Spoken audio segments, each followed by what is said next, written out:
for first, a quick show of hands. Does anybody here do audio work or is looking to do it? Is that why you're here? Oh, we got a fair amount of hands there. Anybody have any experience, even just on your own at your home or working at a church, anything like that? This guy does, so he says. And I guess I gauge it with what are you guys interested in more right now, animation or live action? Both. Animation, both? Whichever gets me a job. Oh, that's a tough one. Whichever gets me a job. Okay.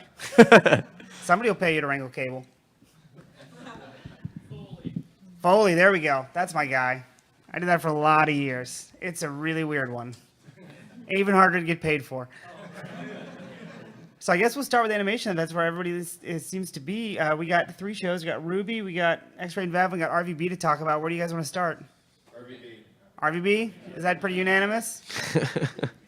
The show I did not work on. Well, basically, I started working on RVB on season 12. Originally, I was hired at Art. We didn't introduce ourselves. No. I feel terrible right now. I'm Clayton. I am last year I did sound for basically everything at RT that wasn't Achievement Hunter or Ruby or Slow-Mo Guys. And this year I'm officially sound designer for the animation department. So I'm working on RV. We just finished RVB, working on X-Ray and Vav, and I'm going to take over Ruby from Daniel Fabello.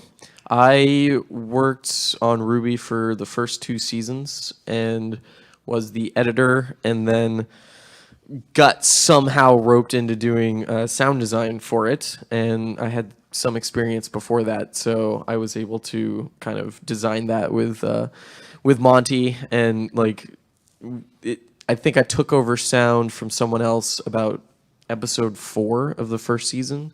So and then did Ruby 2, and then started X-Ray and Vav with Clayton. So we collaborated on the first season of X-Ray. Which was interesting for the both of us because he was working on Ruby all by himself and I was doing RVB all by myself. And we finally got the chance to do a show where you're working with somebody else doing the same job, which doesn't sound that crazy until you're used to just not having to prep sessions for somebody else or explain things. And then all of a sudden you got to figure out how you're going to trade files and all that. Well, yeah, and there's a lot of conversations of where's that sound, or how did you do this, or blah, blah, blah. And you just you kind of just track the sounds down and make sure that, you're using the right ambience or the right ORF thing, because once you use it, it's canon. You don't want to change it too much. Well, we'll get to that. We'll get to that. A little bit. So RVB, I got hired to do broadcast originally. And this was back when we just had the Monday night podcast and the patch on Wednesdays. So Tuesdays and Thursdays, I was pretty bored. So I ended up just walking over to animation just to see what they were up to. And I think they were under the gun to finish the teaser for season 12. And Kyle was just like, can you edit anything else? Can you edit audio? I said, yeah, sure. He said, good. Here's this. And somehow it went from, please edit this trailer, to you are now officially in charge of doing all the sound for RVB. So I had to go back and watch a lot of seasons that I had not seen and try to catch up because I was given the first episode within a week. And then we were also moving that week to a new building, so that was fun. And basically our process starts, as you probably know by now, we get all the scripts from Miles, we break them down by character and by line, and then we slowly start scheduling all the actors to get into the booth. Some people are faster than others. Some people actually come from out of the office, like Jen Brown, who plays Carolina, or any of the older characters that were in previous seasons that, as you may have seen in this current season, kind of come back in one way or another or have little cameos. And who's your favorite to listen to in the booth? Mine, actually, I really like Jeff doing Griff. As Miles has said, with the original cast, it's pretty in and out. They're all really busy. They have incredibly busy schedules. But they also have done these characters for so long that they come in and sometimes they can just, what's the scene? Okay, so I'm angry. Okay, boom, boom, boom. And it's done. Bernie likes to know more story. Matt kind of in the middle. Jeff just comes in first thing in the morning, does his lines, leaves. Because he's got 13 videos to shoot that day, so he's got half an hour to squeeze in a couple lines. I like him because Matt and Bernie are very heavy with ad-libbing, but Jeff's pretty strict. He pretty much sticks to the script, but when he does an ad lib, it's fantastic. I forget which episode is it. The episode where they're doing therapy this season. Does anybody know what number that is off the top of their head? With the speaking ball, is it 14? So the line was Doc was. I don't have the episode with me. He was supposed to do the whole, or O'Malley was totally ranting about his horrible childhood and how he's broken and ruined as a person, and does this whole rant. And the line was just scripted as him just going, "Ow." But we did it like Miles sat there, did his best O'Malley, read the entire thing in real time, and then stopped. And Jeff paused and just leaned to the mic and went, "It was a nice circus." And that ended up being the line of the show. We were just like, we don't need any more takes. That's good. Moving on. But that's once in a blue moon with Jeff. So when it happens, it's absolutely a surprise. Can I share my favorite? No, It's not from absolutely. RVB because I didn't work on RVB, but I remember. So Joel is so much fun in the booth And difficult, depending on how you look. as Oobleck. Oh my goodness, it is so crazy, and you have to ride those levels because he's just screaming into the mic, and you're just like, okay, I'm gonna, and so you got to be very careful with him. But he's very, very much like he gets so into character that he doesn't necessarily. He doesn't hear himself, so he's always looking for feedback. He's always like, okay, was that good? Was it you wanted a different way? And you're like, yeah, let's move on. He's like, are you sure? Because Yeah, he doesn't trust you at all when you just say, yeah, it was good, we're moving on. He's like, I can do more. I know it's no big deal. and then he does more again because he's just trying to get it right. He's just trying to get it right. So he does multiple takes and he doesn't stop, which is really interesting. Other people go line by line or whatever. He's just like, okay, here's a page. Yeah, we're doing the whole page and we're gonna do it like that, And you're like, okay, that was good, Joyce. I know I'm doing it again. And he just does the whole page again. And you're like, you get it into the editing room, and you're like, okay, now I have to listen to all of this again and find my selects. No, I learned really quickly with both Joel and Matt in particular, you cannot stop recording because as soon as you do, they will give you a piece of gold, and then everybody looks at you like, we got that, right? And you're just like, no.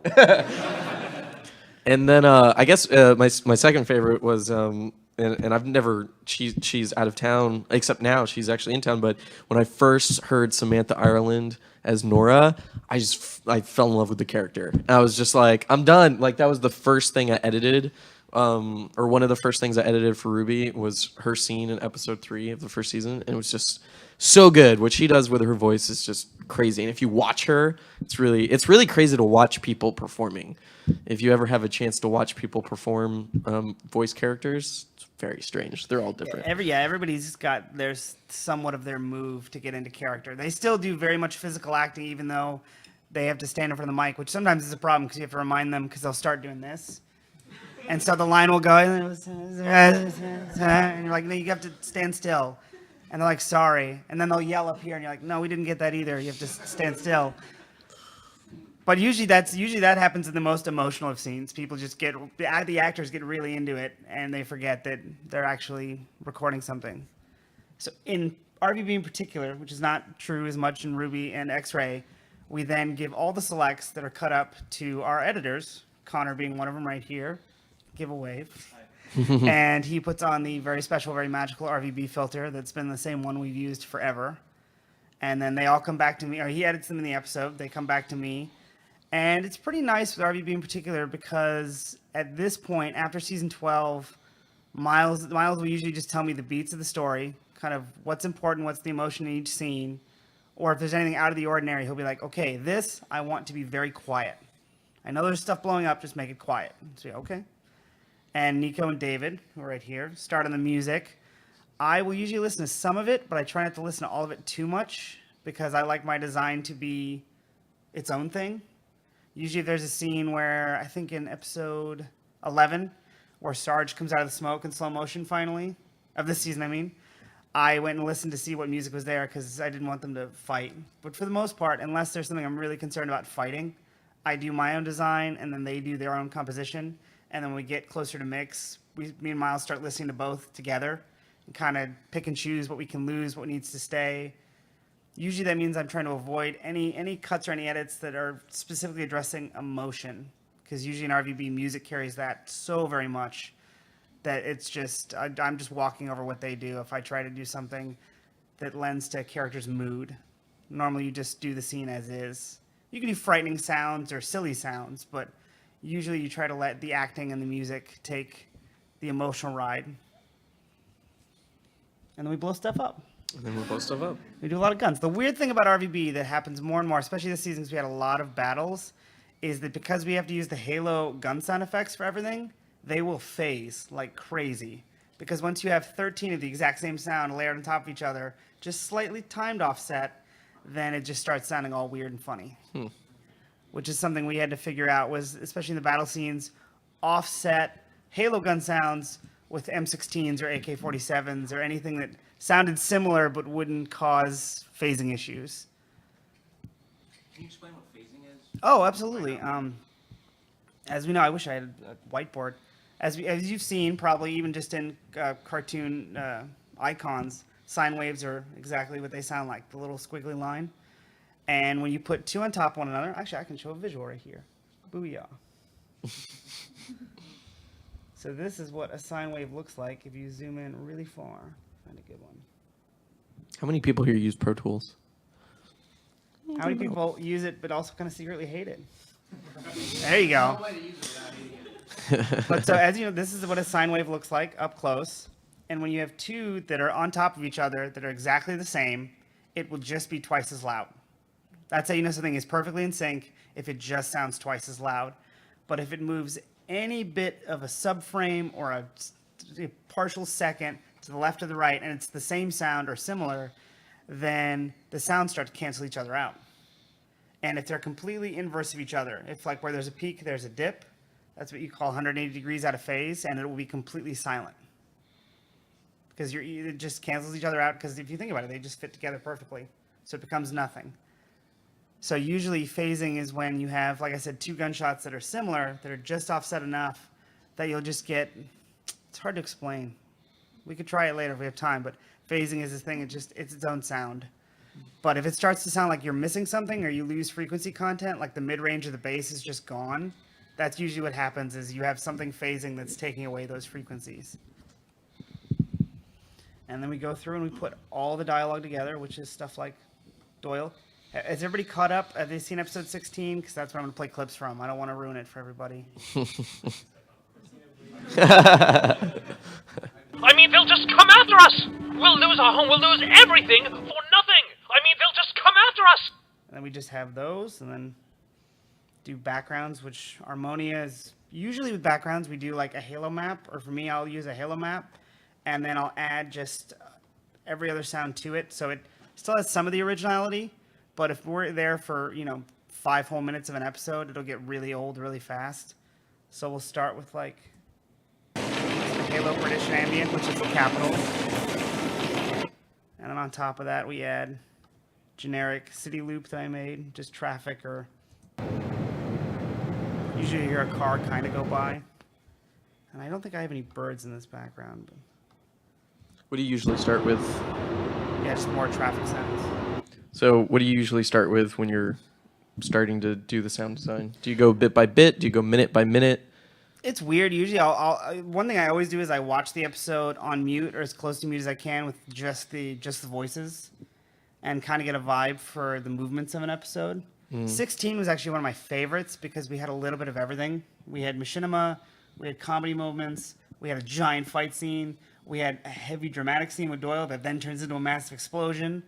So it was every little bit, and so once you know those moves, I kind of tend to go through chronologically.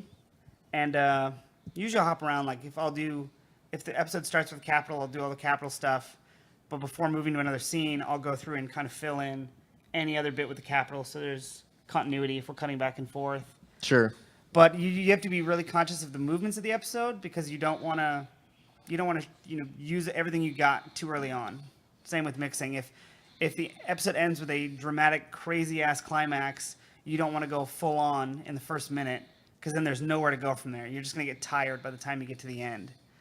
So if you start slow and build, then by the end it'll seem freaking massive. And with Ruby, what do you normally do when you did Ruby seasons 1 and 2? Oh man, Ruby was at times it was either very dense or very sparse, and I mean, like the most challenging episodes, and the one I was looking forward to the most was the mech episode from episode 4 last season. Everybody seen that. So Monty comes up to me and is like, or I'm just hearing what's going on before all of this is happening. He's like, yeah, so we're gonna do a car chase. I'm like, okay, cool. Yeah, I've never done that before. You know, we can have the cars going by and it's gonna be really fun. And then he was like, yeah, and then there's a mech. And I'm like, oh my gosh, well, what is this mech gonna You look? back it up there. Back it up. Yeah. Okay, so we've got cars, we've got people shooting things, and we have a mech. This is gonna be it's just gonna be insane. It's just very dense. And so the first thing I asked him was, okay, well, what kind of mech are we talking about? Like, is it a big, like, is it a robot that you're like a big one, like a transformer, or is it something more like Aliens and it's the power loader? You know, what are we dealing with? And since we both love Aliens, we're like, oh, power loader. Let's go with power loader. And so I just started finding sounds that had that hollow hit, you know, where The big metal container sound. yeah, as it's hitting, and I was like, okay, those are the footsteps, and I tried to make sure that you could hear those footsteps whenever, you know, the mech's moving and stuff.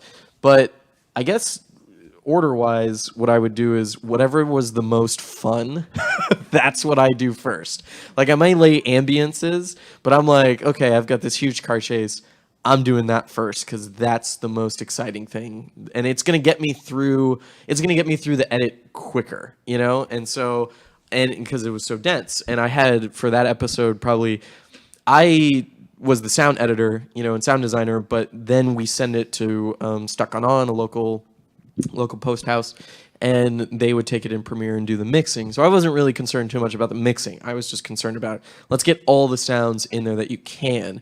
So I had 80 tracks of sounds, and it's like, you know, 10 dialogue tracks for each character, or for the characters, but then it's a huge amount of tracks because you're layering all of these things. You've got the footsteps and the cars and the ambience and all of that stuff.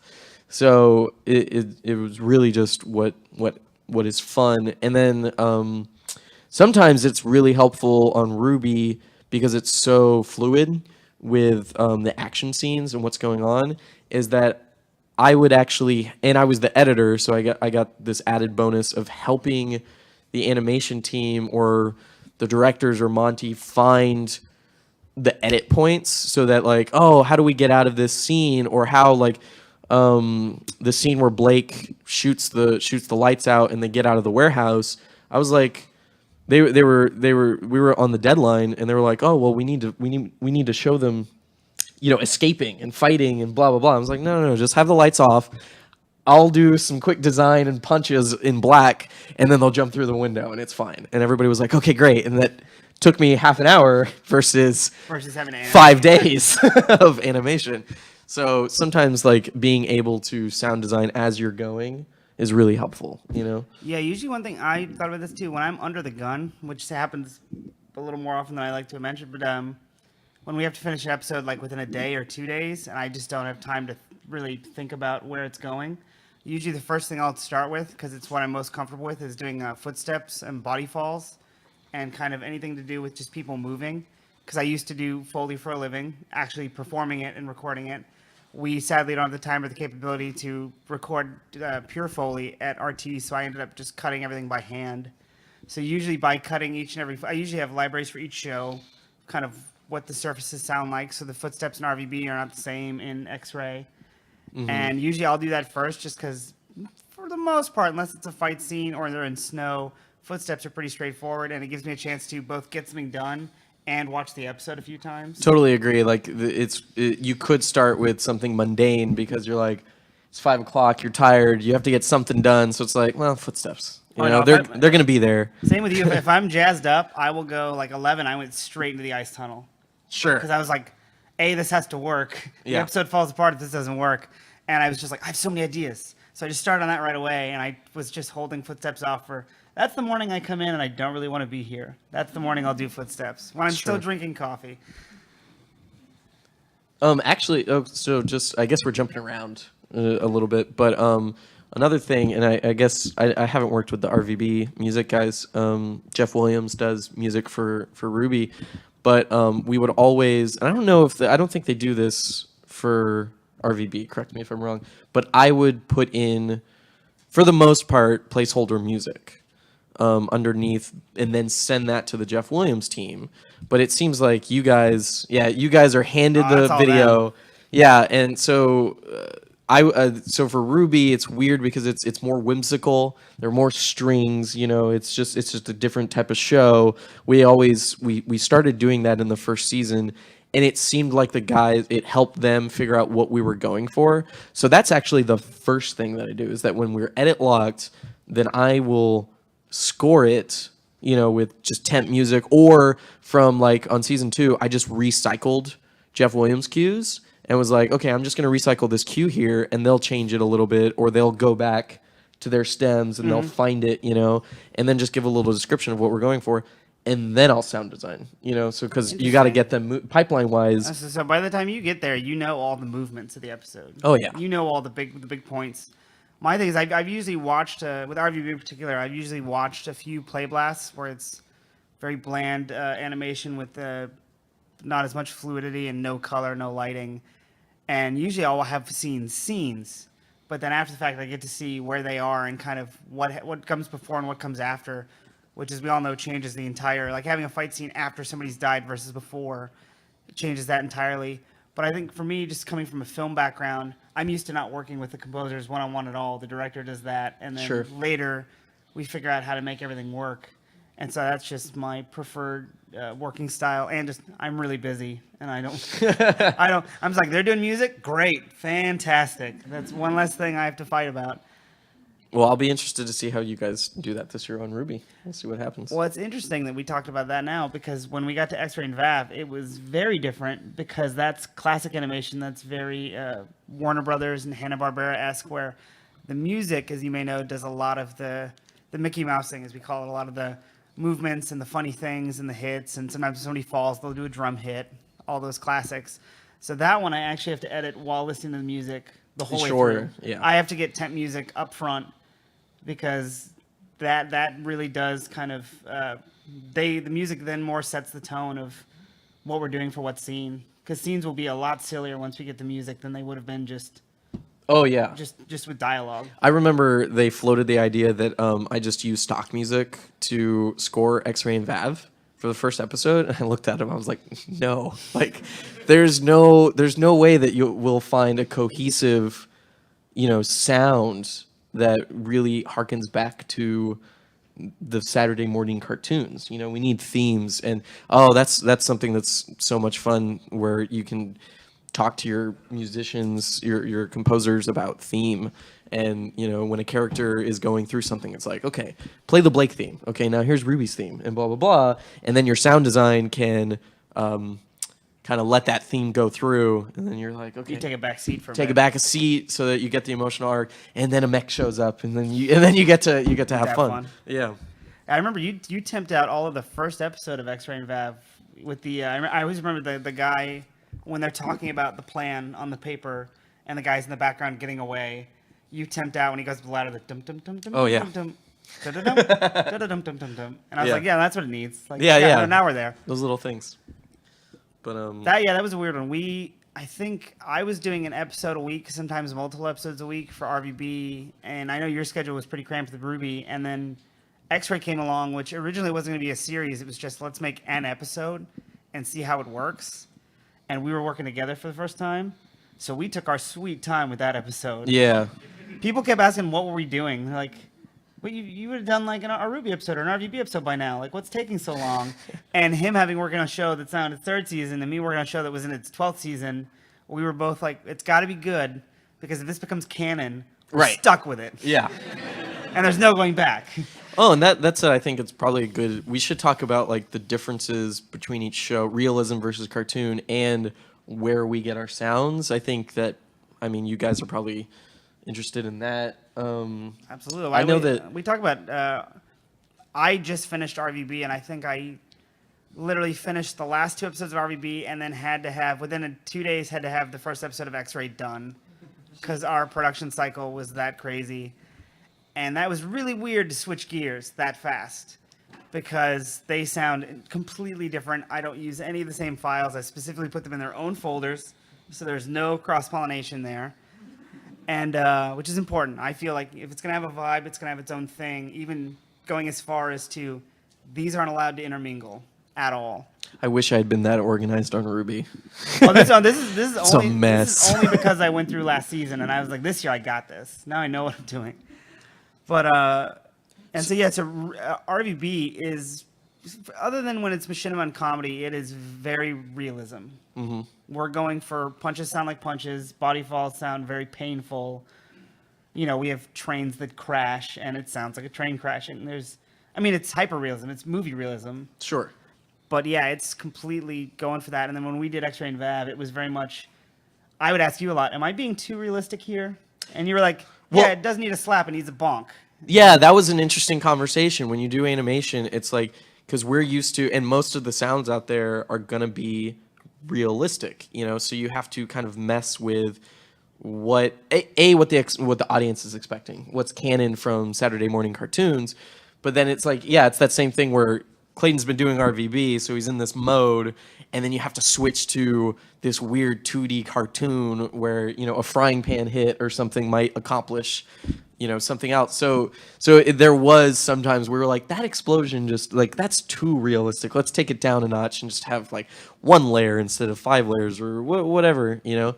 And then Ruby is hyper realistic, I'd say. Like, I'm pulling up an example, don't worry about it. Oh, okay. We decided very early on in the first season that like it was going to take a film approach so that you could hear all the ambiences.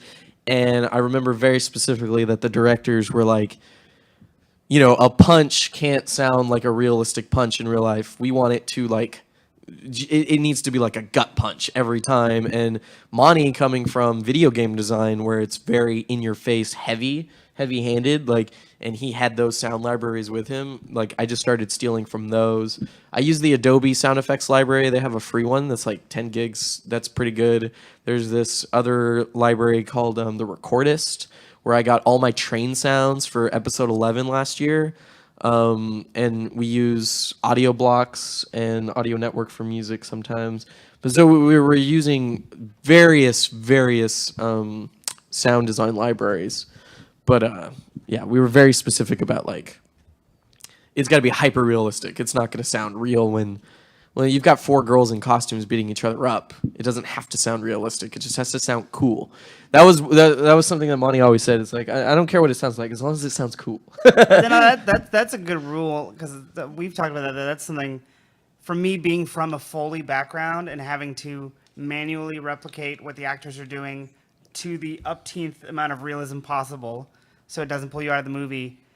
You would often bring me back, and Miles as well would be like, I mean, this sounds like what it would sound like, but it just doesn't feel right. Like, it needs to sound cool. Yeah. Like, that's a perfect phrase. I need to put that on a plaque or something. But I think it was episode 18 of last season of RBB where it was just fight scene crazy, and I was not sleeping. And Lopez, they knocked his head off. He falls down. There's sparks. Falls down. Robot gets up and just punches the guy. So we just had a typical face sock. The guy goes down. You know, next scene. And it was like the 5th time me and Miles were watching it. He goes, I'm not buying this. And I was like, what? And he's like, Lopez is a robot. I go, what do you want? He goes, make it sound like a frying pan hits him in the face. Just the just that big heavy metal thing. And I was like, really? and we did it. And it was like a laugh in the middle of this like 4 minutes of just intense, crazy everything. And he was absolutely right. Okay, I have to tell you something though. Like, and I think I've tweeted about it or something. But one of my favorite things to do in Ruby every season, and Clayton, you have to do this. We've talked about it. Bowling pin. The bowling pins. Yeah. Every time there's any time that someone like throws an enemy into a group of enemies and you see them fly, I put bowling pins. Strike.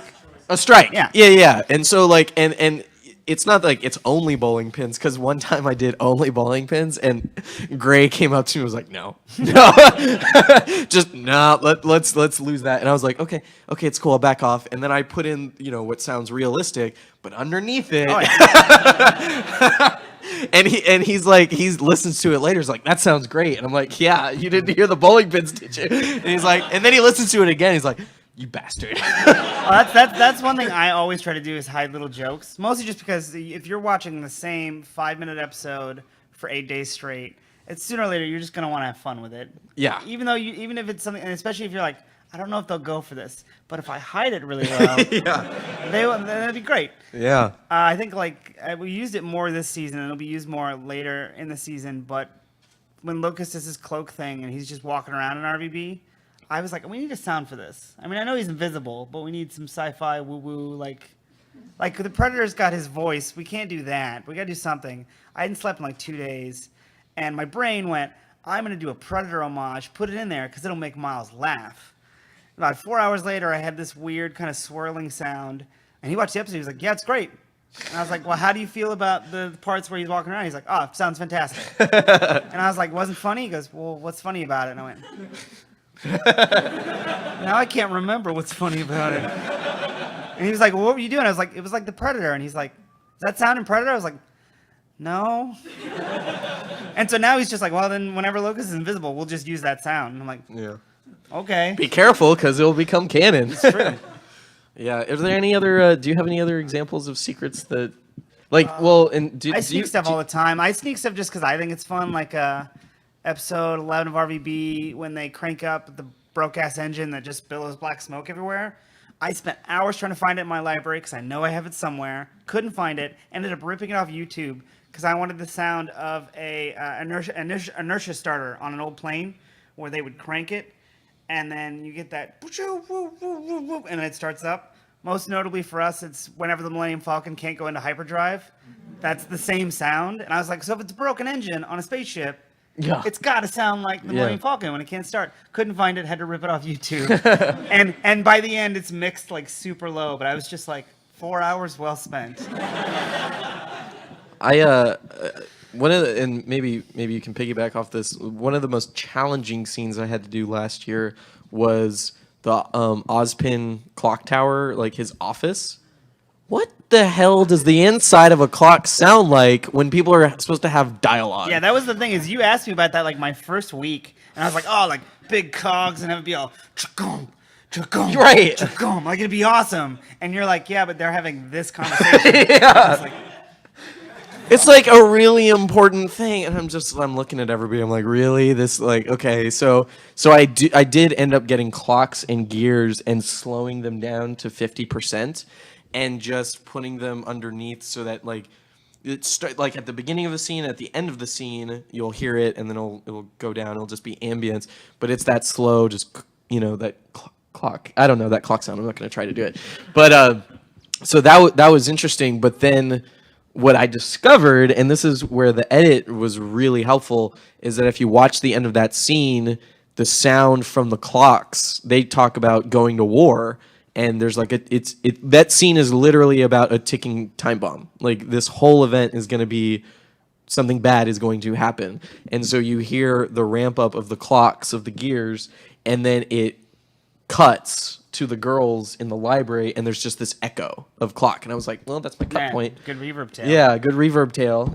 and like, so that's a way where sound is then your ally, and you're getting from scene to scene without, and I hate this, and I argue with people a lot about this. This is an editing thing, but like cutting to black makes no sense to me. It is so easy, and it's a cop out to me to cut to black. Not like at the end of a thing, it's fine, but like to cut to black. Mid-episode. Yeah, but mid-episode, it's like, no, just cut to the next scene, find a clever way, because you're smart. Your audience is smart. They will get it. It doesn't have to be perfect. It doesn't have to be this thing where we don't have to reset time by cutting to black, in my opinion. But You made me think about something when you said, because this is something we actually do talk about a lot, is being afraid of when something becomes canon. And I always find that for me, those are the most challenging episodes, is when I'm afraid it's something that we're going to use for like either the rest of the season or more. And I always remember, because I would talk to Cohen, our producer, and I'm like, so what's, like, I'm working on episode 3. Episode 3 pretty hard. What's episode 4 look like? And he's like, oh, it's nothing. It's nothing you need to worry about. All stuff you've done before. You got this. And then that was the episode we introduced the aliens and Santa and his weaponry and all this. And I'm like, dude, this is not at all easy. And he's like, well, it's only one effect. I'm like, yeah, but we've got to set up we got to set up something that we're going to use for the rest of the season. We can't do it for episode 4. Decide we want to do something different for the rest of the season because people will know about that. The same thing happened to me with the trains last year and the Grim. Oh my goodness, Grim are so cool and annoying. Because we got a guy, I forget his name, I call him the monster guy, season 1, who came in and did these weird sounds of like wolves, and it sounds, his wolves were really good, and then he did these weird, snake sounds, which by the way, snakes don't sound like anything. There's like, you can't. It's always rattlesnake tails. They could be in any part of the world. You're gonna hear that Yeah. rattlesnake. And yeah, so we had to come up with these, and there were new Grimm at the end of last season. So you have to basically, I just took zombie sounds and weird, just weird sounds mixed with the sounds that this guy created, slowed them down and pitched them down, and like that becomes the Grimm. But I was like, I have to design this train thing and new Grimm. Okay, and I have 2 days to do it because the animation wasn't done. I'm like, okay, well. That's always the hardest part, and it does happen where they want you to start on something before the picture is finished. Yeah. Which is always a challenge, because so much of what you do is addressed by that. Mm-hmm. And I know the composers feel the same way, because they're just working on the same grayscale image that we are. And you don't know until later. You're like, oh, all of that is on fire. Oh, that changes everything.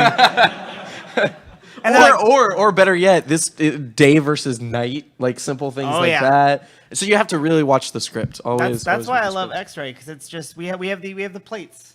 Yeah. So it's just you always know it's the city at night because the plate's there. Did you bring Orf sounds? I did. I brought a little bit.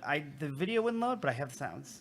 Do you guys know what Orf is comprised of? Like, is that public knowledge? Well, Wow. I meant sound. That's an engineering discussion. Yeah, no, there's just pudding inside of her. I don't It know could what be. she's made Man, of. She's adorable. No, I didn't know this at the time, but we should just play the sound first. Yep. Let me pull it And up. then- I take a bit. Also, I was going to ask because we're about halfway there.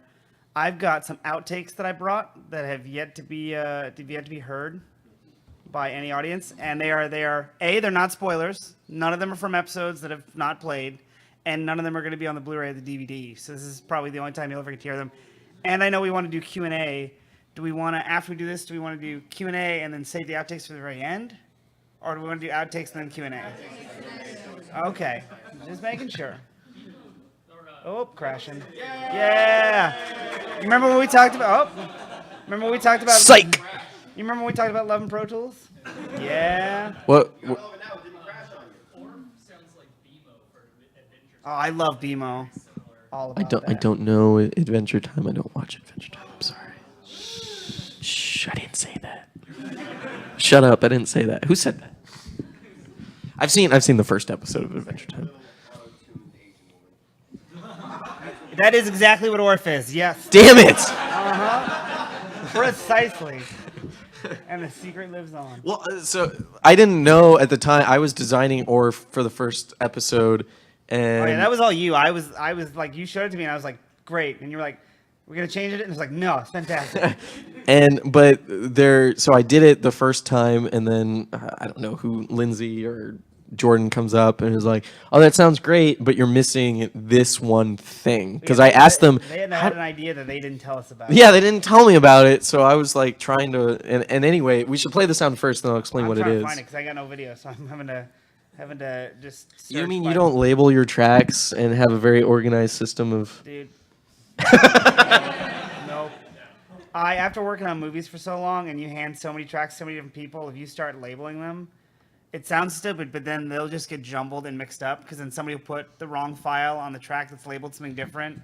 So it's just a Hollywood thing just to do their dialogue A through D, sound effects 1 through whatever, and you just got to find it. You got to watch the meters. Let me see if this is the right thing. Trying to think of something there. Just see if we're not getting anything. I don't know why. Output. Oh, that's why. Yeah. Because I'm stupid. It's okay. And now my computer's not working. So what, I have to ask though, before we do this, any other guesses as to what Orf is?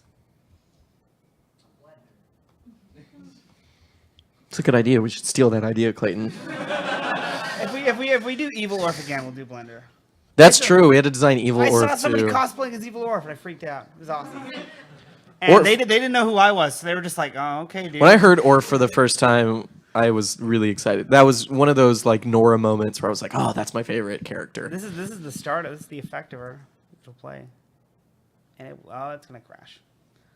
Not playing. Damn it. No, it's Okay. Should we just tell the story and then go to your outtakes?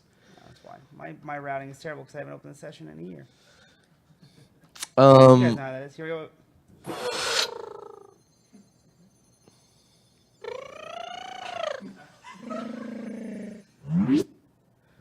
Does anybody know what that is? Yeah, that's Barbara. And it like what? It sounds like Barbara trying to be the car from Jetsons. Yes, that is almost exactly what she So does. yeah, I was trying to design Orf without knowing that that's what they were going for, and then I heard that and was like, "Oh, that's perfect. Why was I spending all this time?"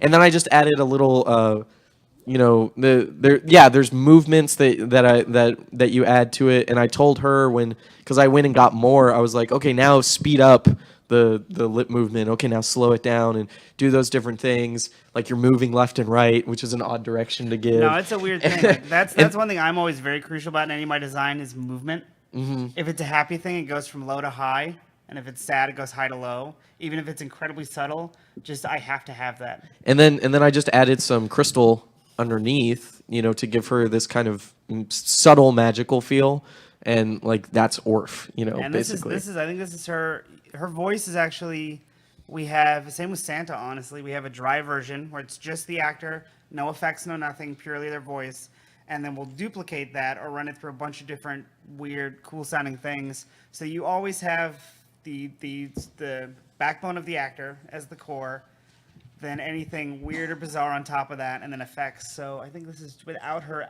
original voice. He deserves to suffer. That's her.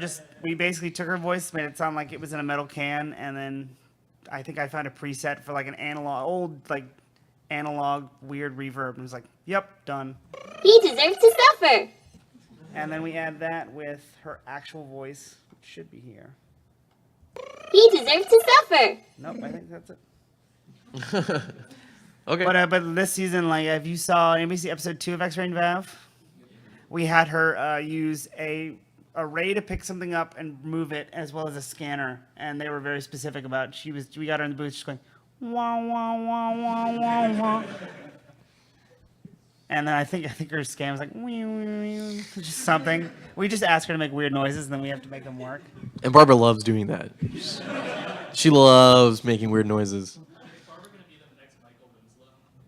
Oh man, that'd be great. So, wait, did we say outtakes first? Yes. Outtakes first. Okay. I'm working on it. Clayton, go faster. And all of these are just weird things that I found in the booth that I saved and just brought with me. Except, McAfee, go away. Oh, I've been slowly making an RT soundboard because actors will just say weird things and I save them, and if they're applicable, I use them. Like, oh, come on. No, this is literally just, I will sit in the booth, and if somebody, like, I have the one that says shut up, and if somebody's talking to me, I'll just click it. Awesome, guys. And then, fuck shit, yeah, that was a good one. We're gonna fuck shit up. just anything that I can just pull that's like a single Can you line. play Ryan Sucks a Dick? Oh, where is that? Oh, man. Suck a dick. I've used that one. Somebody's like, can you get this done in, like, tomorrow? Just click. Suck a dick. Can you play Miles? Oh, no, I use this one all the time. If we're in crunch and somebody comes in, they're like, hey, I know you're busy. I just want to check, see how that was going. You just, I am working on it. what'd you say? Which one? Giggles. Villain giggle? I think that was actually just him laughing. Like, I just record it, so I just steal it later. Sounds like a helicopter blade slowly spinning. I might use it for that. I know I have one of, for some reason, Gray in between a line just went, wah, wah, wah, wah, wah, wah, wah, like when he was thinking, and I'm just like, I'm using that for a robot at some point. Yeah. Where was the one? Here. This is my favorite one ever, because whenever Ray screws up, he will only just hate on himself. He never says the script is horrible. He never gives anybody. He just hates on himself. So he like messed up a word. And he's like, I got this. He messed it up again and just went. Fuck you, Ray, you idiot. That's one of my favorites.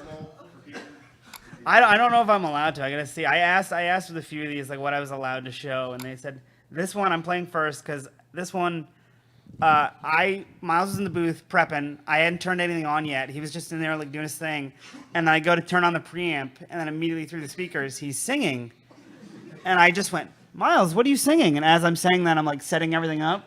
He's like, oh, it's the Felix theme song. I was like, oh, the Felix is a theme song. Yeah. Like trying to, as smoothly as possible, start recording everything. And I was like, how does it go? Please tell me. Look up here, not my hands. And so he gave me permission to play the Felix theme song, which is amazing. He's Felix, Felix the douche, ba-da-ba-doo-da, yeah. All right, ready to do this?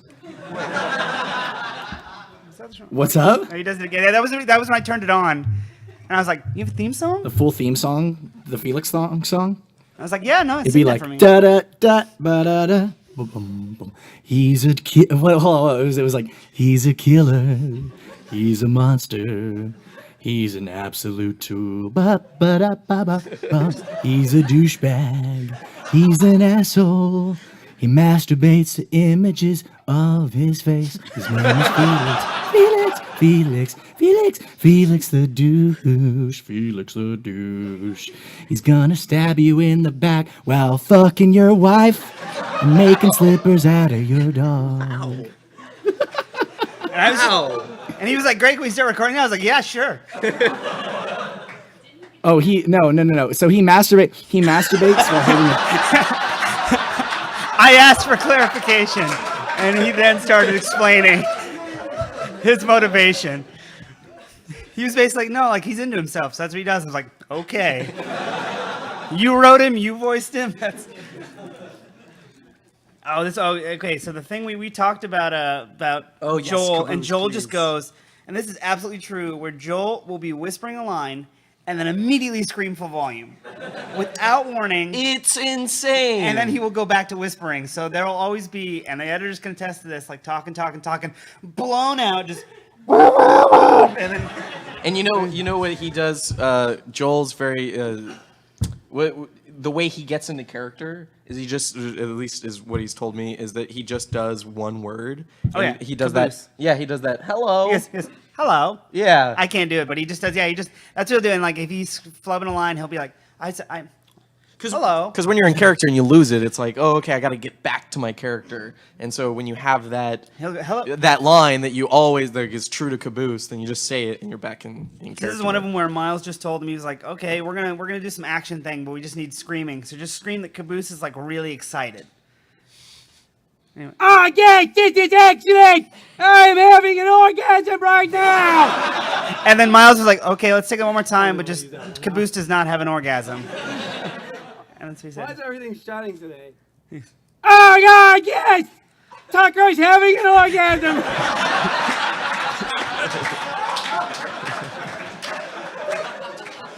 He was like, yeah, not exactly what I meant, but okay. Do you want to do one more and then we'll do Q&A? One more. There's one where it's just Jen Brown being Jen Brown, which I just like. Let me see what else I got. Oh, the Matt just doing O'Malley trigger warning stuff. It cracked me up so hard. He was just making them up and throwing them out there. yes, like Whole Master Supreme or whatever he says, like a bunch of stuff they could get in an argument there. It's like, no, that's not one of the phrases. Oh right, I meant Bunghole 2000 or whatever he's gonna say. Yeah, Bunghole Divers Extreme Fitness Club. You know, You just kept going. it's on page 4. I do have one because you were saying that how Ryan gets into character. Ah, yes, this is the Mad King voice. Ha ha! I'm going to eat your babies. And then he was like, let's do this. We were like, what? That was just his go-to. He's like, yep. And then, because we've talked about it when actors flub, there's always one line for every actor. And it's never the one you think it's going to be. or they just can't say it. And they'll go through it and they're like, I'll get this, can't say it. And we did one with Carrie, and this is what happened. Responded X-ray jovially. Jovial. Responded X-ray jovially. Responded X-ray jovially. Jovially. Responded X-ray joyfully. Oh my god, I just fucked up the line for myself. I'm never gonna be able to say it right ever again. I hope the first ones are good. Thank you. Jovially. Responded X-ray Fuck! Sorry, let's just come back to that one. I can already tell. Let's just come back to that one. He says that and then. Jovially. See, if you can't do it, how can I do it? At that Jo- point, just change I'm the line. fucking retarded right now. Say it for me again. Jovially. Jovially. Responded X-ray. Nope. I'm not even joking. I'm not even playing around. I cannot say it right now. I'm so sorry, guys. Let's come back to it. I'll get it for you. I think we did. We ended up changing it to gleefully. But he did, and then like later in the session, she's like, I got it now. She's like doing it. She goes, Spine X-ray, Joe. And he's just like walked away. So Q&A. Do we do a line or? not gonna Well, work. I I have no guess idea. we can We just. just Oh, hand there's it. a mic. Oh yes. Cool. Who's first? This guy. You guys used which one of you guys you don't do the mixing for the podcast, but you used to, right, Clayton? I used to do the mixing for the podcast. Last year, I was hired to do mixing for the podcast, and then it slowly turned into I think I did every production that wasn't Achievement Hunter, Ruby, or Slow Mo Guys. So iBlade, every live stream, RVB, X-Ray, all that. So with all the different people talking and all the different kinds of voices, how much of a pain in the ass was it like EQing or just making the voice sound clean? That's the hardest thing with X-Ray, and it's specifically hard this season because we have some great voice actors that are, actually professionals and famous for what they do, but they're recording either at a studio in LA or at their home and sending it to us, and we have to make them all kind of sound in the same universe. So the hardest one is it's usually either Ryan or Ray because their voice is in such a low register. It's hard to get them to be clear, especially when you have there's a scene where Ray's talking to a female character who has a very high voice. It's just really weird having the both so far away. And that's the hardest thing with using voice actors that people already know, like any of the Achievement Hunters, because you hear them on mic every day. So if I don't do it just right, I screwed up. If Gavin doesn't sound like Gavin, if Ray doesn't sound like Ray, people just think it's broken. So usually I would say it's the Achievement Hunters, just because people know their voices so very well. Cool. So for either one of you wants to answer, what do you guys enjoy more, the recording process or the editing process?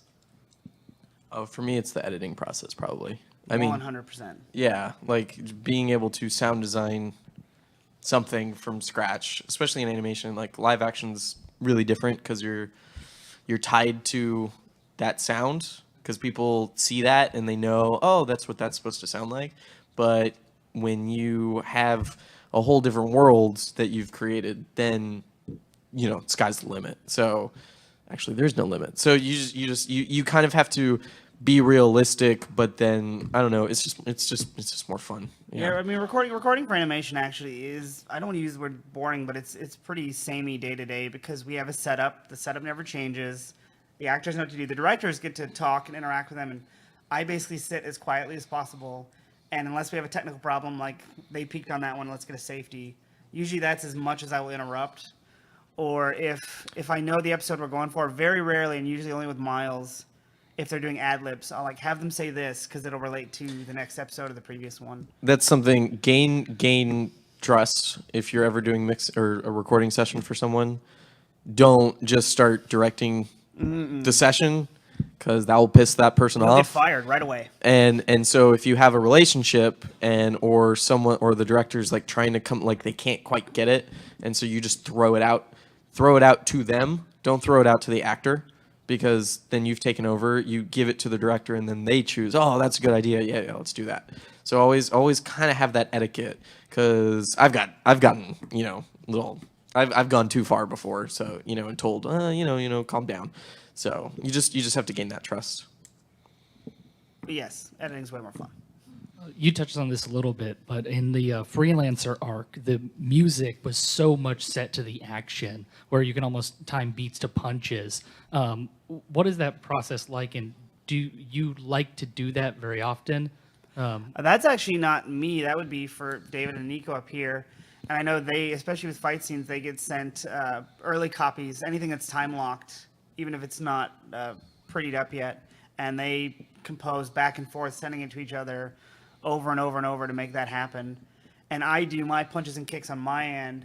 And usually me and Miles will just sit there and methodically go through it. And he'll be like, okay, we need effect, effect, effect, but I want these four to be music, and then back to effect. And we kind of balance out of how to have them kind of do that dance back and forth without it just like muting and then unmuting. How much of a pain in the ass is it when they change the timing? Well, we never let it get to that point. We refuse to work on anything that's not time locked. I will say Good. that did happen during Crunch this year, where a time did change on an episode that I had finished like weeks before, and it was coming out that week. And they were like, yeah, we re-edited the whole thing. And I was having a really bad day. I walked out for an hour. I was like, I'm going to freak out if I don't leave right now, so I should just walk away. And I know Jeff Williams hates it, but like composers don't like it if you're like, oh man, this timing changed. I'm just going to do a little crossfade and like extend their thing out. It's not like with sound effects. You can't just move the kick or whatever just because if it's there's a melody, there's a progression. Yeah. You can't just Yeah. cut it by 3 seconds. They did do that on one of the episode 16 actually that came out and ended up being a little shorter. So yeah, we had to cut some of that. Oh, yeah, gotcha. It was good because it was right at the end. Stuff like that we could get away with. Yeah, Oh, yeah, the sure. ending of 16 was totally music. I had no idea what I was doing for it. I was like, I got to finish this thing. I don't know how to end this. And then I went back, and then Miles was like, oh, they did it for you. And I went back and listened to it, and I was like, oh, yeah, they did. That sounds great. Like, fantastic. Any other ones? Yeah. Oh, I know he's had one for a while.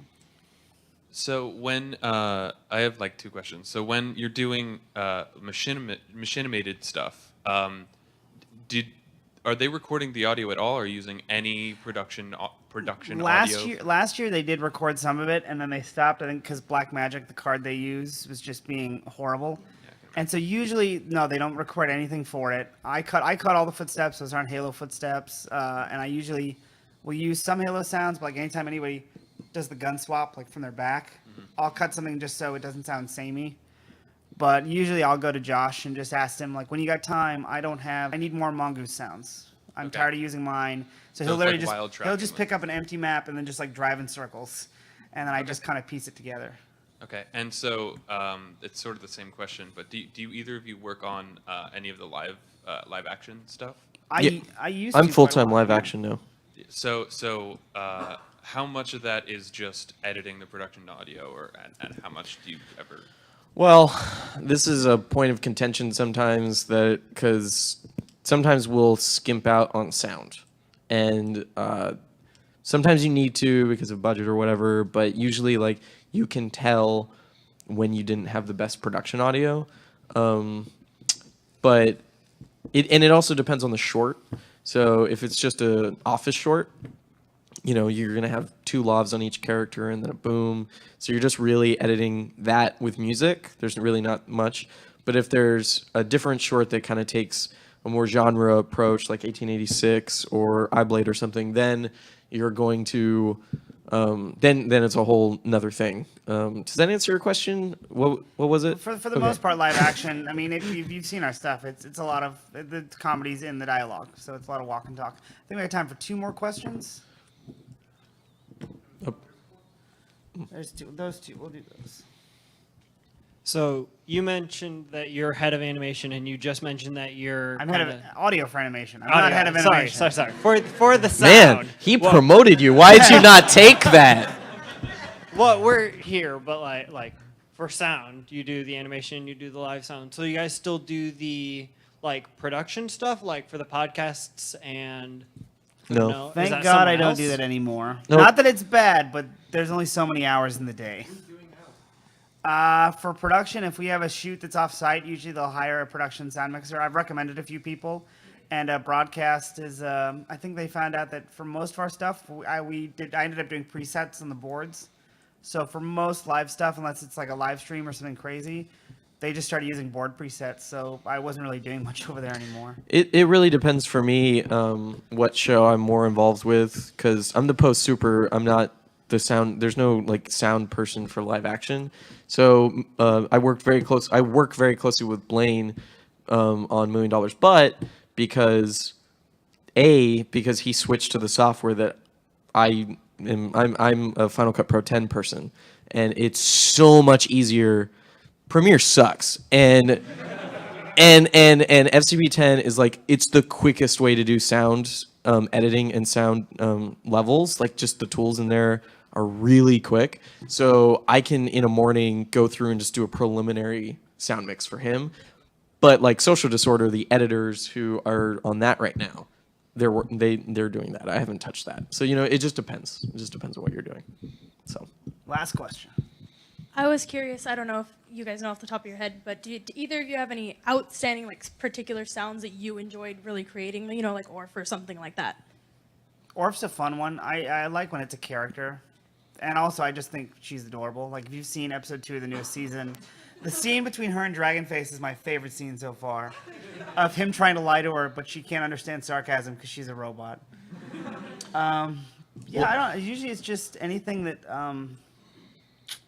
Well, you do this. We'll get back to me. I'm thinking on this for a second. Well, for Ruby, like, it's hard to narrow one thing down because, I keep mentioning Monty, but like, I worked very closely with him because he believed that, he could design all these weapons, but they weren't a finished character until you had the sound with them. So every time he created a new weapon, which is all the time, I'd go up to him like, okay, what were you thinking for that? And like, so Nora, for instance, we had, the mechanical transforms, but then it's like, okay, what is it going to sound like when she shoots?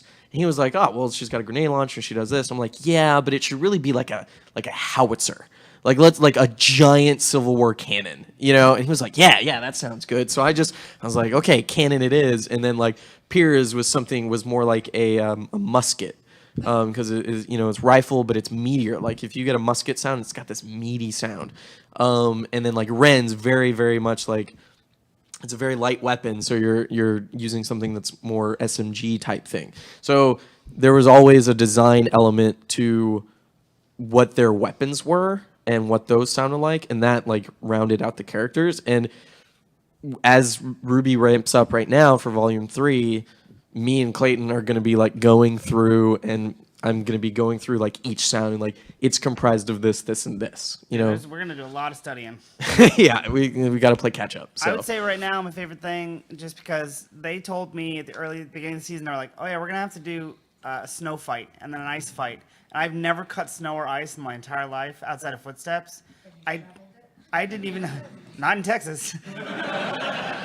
So I basically went through my library and found every single inch of snow or ice sound or anything that could fake that, made my own folders, and somehow that scene came together.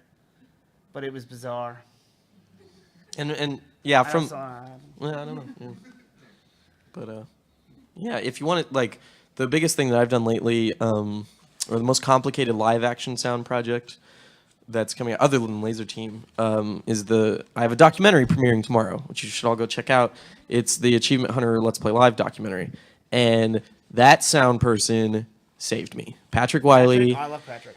We did, and I'll wrap this up because I know we got to go, but he basically, for those production sound people out there, he had a wireless device because we were doing DSLRs, and so his sound recorder would send to my camera. So it's a backup, but it's also a way to sync very quickly because your waveforms are the same. And then I have all his channels, and at one point we were getting 7 people at once, So he has 4 lavs and then boom, so you have 7 channels.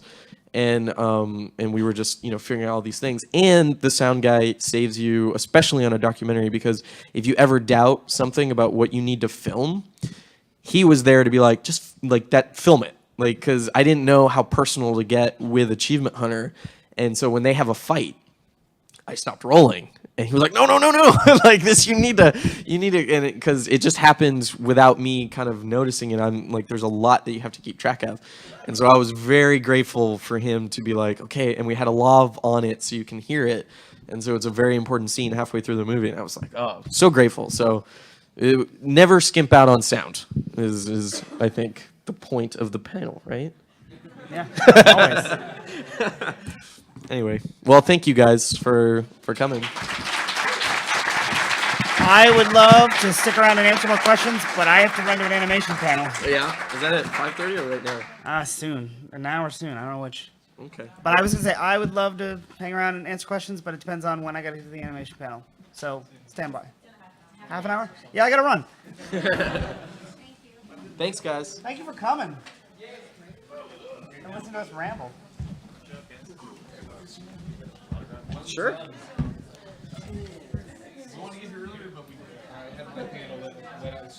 Dude, I told Gray already. I was like, I'm gonna be late to animation panel, so save a seat. I'm gonna be running.